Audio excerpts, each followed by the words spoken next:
अस्सलाम वालेकुम व्यूअर्स, उम्मीद है आप सब खैरियत से होंगे।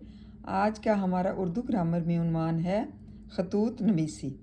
खतूत नवीसी पढ़ रहे हैं कि खतूत किस तरह से ख़त जो है वो लिखा जाता है। ख़त एक तहरीरी मुलाकात है जिससे हम अपने हालात से एक दूसरे को बताते हैं। इस वजह से ख़त को निस्फ मुलाकात कहा जाता है।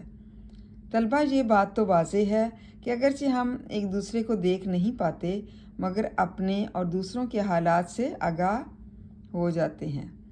तलबा, ख़त लिखते वक्त इन हदायत पर अमल करें।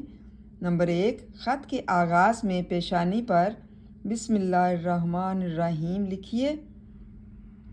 दूसरे नंबर, ख़त लिखते वक्त यूँ समझिए कि आप जैसे ख़त लिख रहे हैं वो आपके सामने बैठा हुआ है और आपकी बातें गौर से सुन रहा है, इसलिए इसके बड़े या छोटा होने का लिहाज रखते हुए बात करनी चाहिए।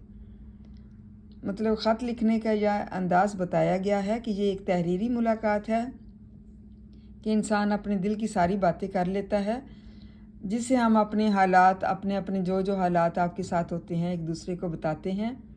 और इस तरह से ख़त को हम ये भी कहते हैं कि हमारी आधी मुलाकात हो गई है। और तलबा, ये बात तो वाज़ेह है कि अगरचे हम एक दूसरे को देख नहीं पाते लेकिन ज़बानी मतलब एक दूसरे को ख़त लिखते हैं ताकि एक दूसरे के हालात से जो है हम आगाह हो सकें, वाकिफ़ हो सकें। और हमें इन हदायत पर अमल करना चाहिए कि जब हम ख़त शुरू करते हैं तो शुरू में बिस्मिल्लाहिर्रहमानिर्रहीम लिखनी चाहिए। फिर ख़त लिखते वक्त यूँ समझिए कि आप जैसे ख़त लिख रहे हैं तो वो आपके सामने बैठा हुआ है।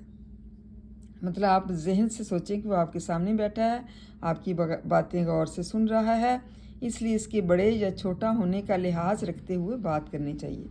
मतलब बड़े अदब के साथ और तमीज़ के साथ जो है वो ख़त को लिखना चाहिए। बड़ा है तो बड़े के साथ बड़े इज़्ज़त के साथ पेश आनी चाहिए और छोटा है तो उसको भी बड़े प्यार से जो है वो ख़त लिखना चाहिए। उम्मीद है आपको इन पॉइंट्स की समझ आ गई होगी। अगली वीडियो में ये अभी जारी है तो मैं आपको खतूत नवीसी के बारे में और बताऊंगी। तो तलबा तालबात, आपको चाहिए कि इसको अच्छी तरह से याद करें और लर्न करें। इंशाअल्लाह ताला फिर आपके साथ जो है खतूत नवीसी के बारे में दूसरी वीडियो पर बात होगी। थैंक यू एंड जज़ाकल्लाह खैर।